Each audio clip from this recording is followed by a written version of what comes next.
रहे सांसद captain Inder Singh ji, party के राष्ट्रीय सचिव पूर्व विधायक चौधरी बलवंत सिंह मायना जी, प्रदेश के अध्यक्ष चौधरी नरकेश सिंह राठी जी, जिला के अध्यक्ष भाई सतीश राठी जी, मंच पे मेरे साथ बैठे हुए पूर्व में रहे चेयरमैन चौधरी इंदर सिंह भुल जी, अन्य पार्टी के ब्लॉक के, जिला के, प्रदेश तक के सभी नेतागण, आज के कार्यकर्ता के सम्मेलन में आए पार्टी के सभी वरिष्ठ निष्ठावान और मेहनतकश कार्यकर्ता साथियों, माताओं, बहनों, पत्रकार छायाकार दोस्तों, मेरे से पहले जितने भी साथी वक्ता थे, बोलने वाले थे, उन्होंने आज के हालात पे चर्चा करी। 3 वर्ष में जब से भाजपा और जनता की सरकार बनी, इस 3 साल में किस किस्म के हालात प्रदेश के रहे, हमें किन परिस्थितियों से गुजरना पड़ा, उन सब बातों का जिक्र किया। अगर उन्हीं बातों को दोहराऊंगा तो बहुत लंबा समय लगेगा। जब से बीजेपी की, जेजेपी की सरकार बनी, जहां लोग ये उम्मीद करते थे कि भाजपा की सरकार बनाने वाले जो लोग हैं, जिन्होंने वायदा किया था कि हम चौधरी देवीलाल की नीतियों को लागू करेंगे,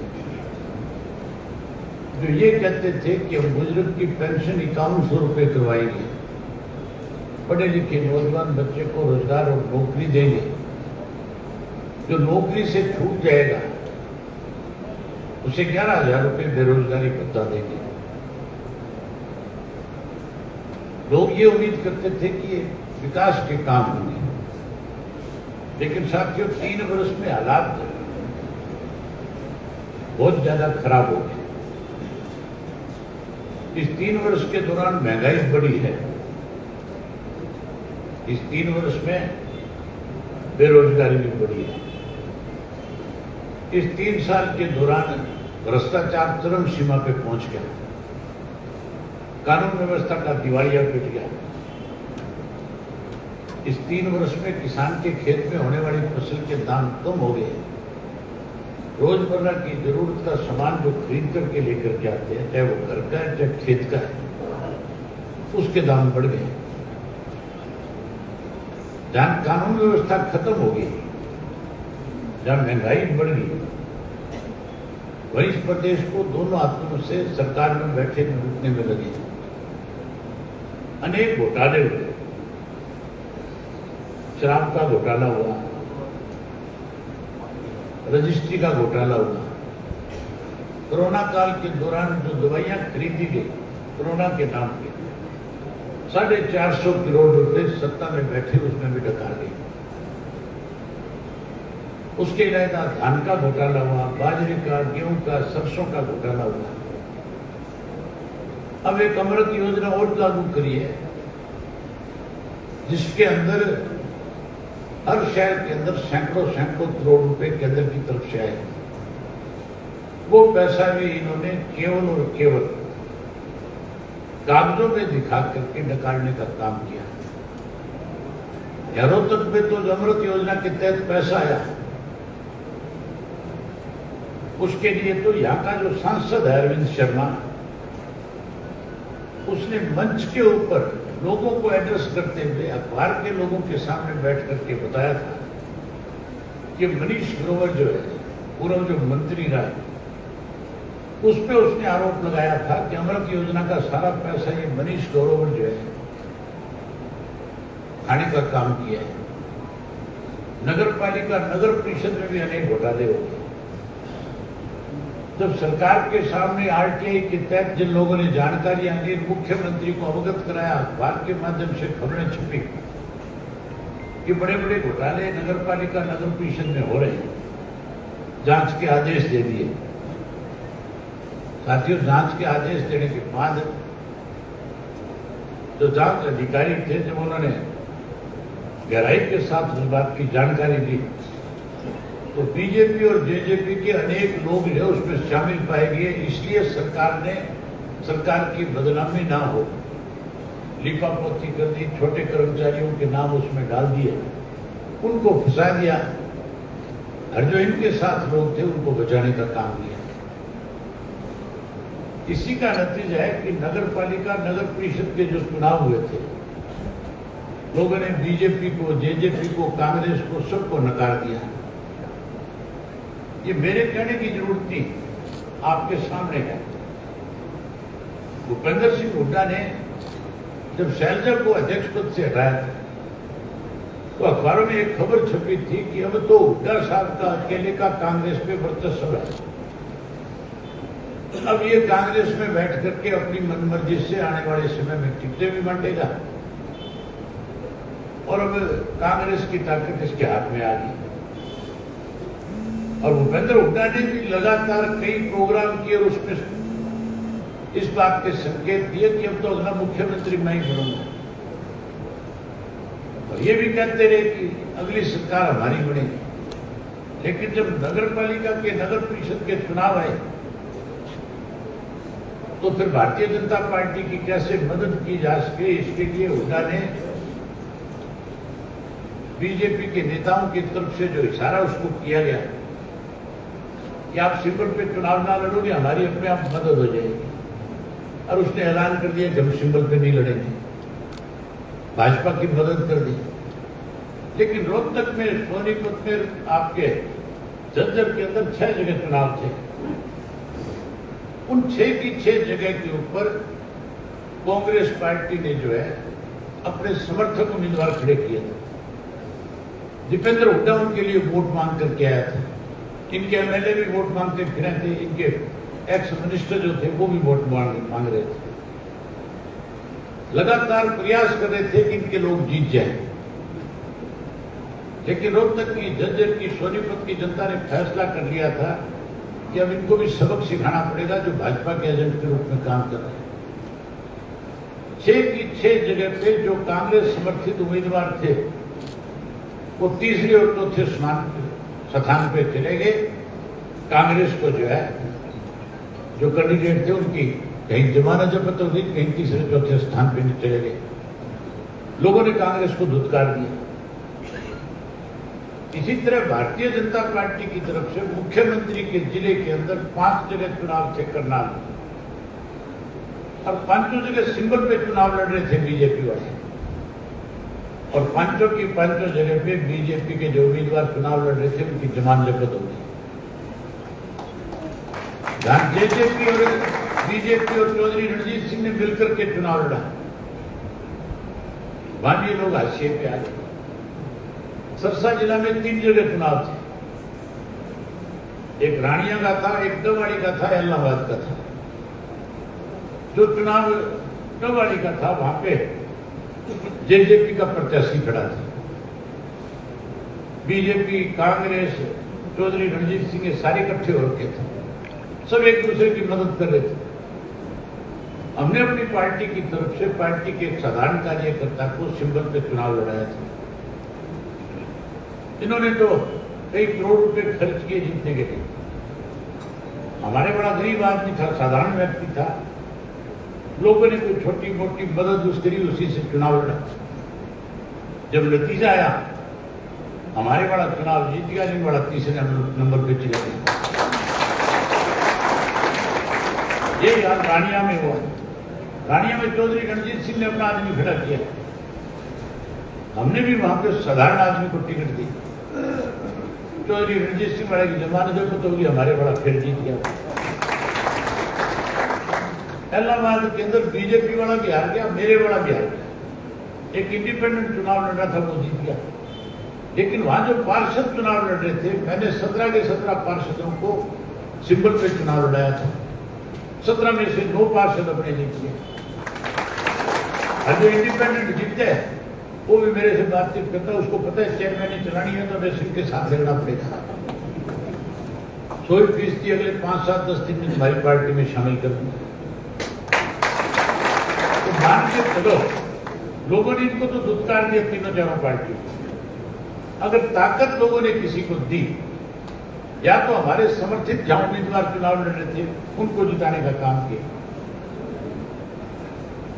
जहां हमारी पार्टी पे ब्लेम लगता था, ये कहा जाता था कि आईएनएलडी तो केवल गांव की पार्टी है, लेकिन हमने शहर में 26% वोट लिया है। अब ये साबित हो गया कि आने वाले चुनाव के अंदर 2024 के अंदर इंडियन नेशनल लोकदल पार्टी जो सत्ता की तरफ बढ़ेगी। हमने ये सारे नतीजे देख करके एक फैसला लिया है कि जिला परिषद का जो चुनाव है, पंचायत समिति का और पंचायतों के जो चुनाव है, हम गांव के पंचायत के चुनाव के अंदर किसी तरह का कोई दखल नहीं देंगे। हम चाहेंगे भाईचारा बढ़े, गांव में बैठी पंचायतें बने, लोगों का सहचार बढ़े आपस में। हम कोई किसी को पार्टी का उम्मीदवार खड़ा नहीं करेंगे गांव की पंचायत में, ना ब्लॉक समिति में लड़ाएंगे। लेकिन मैं आपसे एक राय जानना चाहता हूं। हमने 3 तारीख को एक फैसला किया था, अगर जिला परिषद के अंदर हम सिंबल देकर के चुनाव लड़ाएंगे तो फिर आने वाले समय में अगर हमारे ज्यादा उम्मीदवार जीत करके आएंगे तो फिर 2024 में आपको सत्ता में आने से कोई नहीं रोक सकेगा। तो जिला परिषद के जो मेंबर हैं उनका चुनाव हम चाहते हैं कि वो सिंबल पे लड़े। आपकी क्या राय है, सिंबल पे लड़ाना चाहिए कि नहीं लड़ाना चाहिए? लड़ाना चाहिए। तो फिर इसके लिए मैं जिले का प्रधान बैठे हैं, हल्कों के सारे अध्यक्ष बैठे हैं, पार्टी के और सीनियर साथी भी हैं, उसके अलावा हमारे जितने भी सेल उनके संयोजक भी आए हुए हैं। उन सबसे कहूंगा कि जहां 25 सितंबर की चौधरी देवीलाल जी के जन्म दिवस की तैयारी करो, भाई एक काम और करो। हमने अपने संगठन को जोन के स्तर पे खड़ा किया है। मैं चाहता हूं कि यह संगठन जोन के स्तर की बजाय गांव के स्तर पे बढ़े, और गांव के अंदर भी जैसे हमारा राष्ट्रीय अध्यक्ष है, प्रदेश का अध्यक्ष है, जिले का अध्यक्ष है, हल्के का अध्यक्ष है, जोन का प्रभारी है, तो फिर गांव में भी अध्यक्ष होना चाहिए कि नहीं होना चाहिए? एक व्यक्ति को गांव का अध्यक्ष जरूर बनाना चाहिए। जहां एक व्यक्ति एक गांव का अध्यक्ष बने, वही हमारे 16 सेल हैं। महिला का सेल है, यूथ का सेल है, बैकवर्ड का सेल है, शेड्यूल कास्ट का सेल है, एक्स सर्विसमैन का है, इसी तरह स्पोर्ट्स का सेल है, हमारा बुद्धिजीवी प्रकोष्ठ है। उनके भी एक एक अध्यक्ष एक एक गांव के अंदर होने चाहिए। हमारे 16 तो सेलों के अध्यक्ष हो और एक जनरल का अध्यक्ष होना चाहिए। हमें ये 17 अध्यक्ष हर गांव में बनाने चाहिए, हर शहर के वार्ड में बनाने चाहिए। जब वार्ड के अंदर, गांव के अंदर आपके 17 आदमी पार्टी के जो है अध्यक्ष के पद पे नियुक्त कर लोगे, 17 अच्छे साथियों का गांव में चयन कर लोगे, तो फिर उससे भी पार्टी के संगठन को मजबूती मिलेगी कि नहीं मिलेगी? उससे हमें संगठन भी मजबूत करना चाहिए। संगठन के साथ साथ 25 सितंबर की तैयारी करनी चाहिए, और उसी के साथ साथ जिला परिषद के अंदर किस साथी को चुनाव लड़ाया जाए, कौन मजबूत साथी है, उसका भी अभी से चयन करना चाहिए, अभी से जानकारी लेनी चाहिए, अभी से उसकी जिम्मेवारी लगानी चाहिए कि हम तेरे को चुनाव लड़ाना चाहते हैं। अभी से जब तलाश करोगे तब जाकर के अच्छे साथी आपको मिलेंगे, और अच्छे साथी अगर आप ढूंढ लोगे तो फिर मैं ये समझता हूं कि जिला परिषद के अंदर नतीजे और अच्छे आएंगे। अच्छे नतीजे आने के बाद एक चर्चा चलेगी पूरे प्रदेश में कि आने वाली सरकार इंडियन नेशनल लोकदल पार्टी की। जहां तक 25 सितंबर का सवाल है, आपने पिछले 25 सितंबर पे जींद के अंदर भी लाखों लोगों को साथ लेकर के आए थे। हमारे विरोधी तो उस वक्त भी ये कहते थे कि चौधरी देवीलाल की जयंती जो है इंडियन नेशनल लोकदल पार्टी जिसको सम्मान दिवस के रूप में मना रही है, वो खिलाफ आ जाएगी। लेकिन हरियाणा प्रदेश के लोगों की अथक श्रद्धा चौधरी देवीलाल के प्रति थी। हमारे जो अराइवल थे, जो हमारी पार्टी छोड़ करके गए थे, उन्होंने भी चौधरी देवीलाल का जन्मदिन मनाया था। नूह के एक छोटे से गांव में मनाया था और चौधरी देवीलाल की प्रतिमा लगा करके कहीं ये दिखाना चाहते थे कि हम तो चौधरी देवीलाल की नीतियों को आगे बढ़ा रहे हैं। लेकिन कोई तब पार्टी ना जो वहां कोई पहुंचा ही नहीं, मैदान तो खाली पड़ा था, आदमी तो थे नहीं। लोगों ने तो चौधरी देवीलाल की जयंती में जींद में जाकर के लाखों की संख्या में पहुंच करके चौधरी देवीलाल के प्रति अपनी श्रद्धा प्रकट करी थी। उस सारे ग्राउंड को भर दिया, जगह कम पड़ गई। अब की बार फतेहाबाद में मनाने जा रहे हैं और फतेहाबाद की जो अनाज मंडी है उसका ग्राउंड 200 एकड़ का है, छोटा नहीं है। अब वो 200 एकड़ का ग्राउंड कैसे भरेगा, इसके लिए आपको एक काम करना पड़ेगा। हमारी महिला की अध्यक्ष भी बैठी है, हमारे बाकी सलों के और के सब लोग बैठे। एक एक हल्के से 200 महिलाएं, अब इससे तैयारी करो कि हल्के से ये 200 महिला जाएगी। 200 महिलाओं के साथ हर हल्के के नौजवान साथी, कोई बुजुर्ग, अलग अलग शहरों के लोग, 800 लोग को तैयार हैं। 1000 लोगों की लिस्ट बनाओ, एक हल्के से 1,000 लोग लेकर के आओ। जब इतनी दूर के जिलों से 1000 लोग एक हल्के से आएंगे, तुम्हारे यहाँ 4 हल्के हैं, तुम 5000 का टारगेट बनाओ। 5000 आदमी तुम्हारे जिले से आने चाहिए। ले आओगे 5000 आदमी? 5000 अगर रोहतक जिले से आएंगे तो फिर ये मान के चलो ग्राउंड छोटा पड़ जाएगा, फिर ग्राउंड में पैर रखने को जगह नहीं मिलेगी, फिर तो विरोधी तो मरे ही मरेंगे। ये अखबार वाले जो खड़े हैं आपके सामने, ये सोशल मीडिया वाले जो साथी हैं, ये उसी टाइम लिखना शुरू कर देंगे कि अब अगली सरकार जो है 2024 की इंडियन नेशनल लोकदल पार्टी की बनेगी, इसे कोई नहीं रोक सकता। और सरकार बनाने के लिए संगठन बनाना बहुत जरूरी है। संगठन भी बनाओ, जिला परिषद के मेंबर अच्छे हो, आपके मेंबर ज्यादा जीत के ऐसे लोगों का अभी से चुनाव करो और 25 तारीख की भी तैयारी करो। मैं उम्मीद करूंगा आप इन सब चीजों को लेकर के आगे बढ़ोगे। एक एक कार्यकर्ता अपनी जिम्मेवारी निभाएगा, खास करके जो युवा ज्वाइन किए। मैं युवाओं से एक बात कहना चाहता हूं, युवा बहुत बड़े बदलाव की निशानी है। युवाओं ने हमेशा देश को नई दिशा दी है। इस देश का प्रधानमंत्री तो युवाओं के भविष्य के साथ खिलवाड़ कर रहा है। वो तो अग्निपथ के नाम के ऊपर कहीं हमारे युवाओं का मनोबल तोड़ना चाहता है। लेकिन मैं आपको विश्वास दिलाता हूं, इंडियन नेशनल लोकदल पार्टी की सरकार बनाने में आप बड़ी भूमिका निभाओ। आप ज्यादा से ज्यादा युवा साथियों को इंडियन नेशनल लोकदल पार्टी के साथ जोड़ो।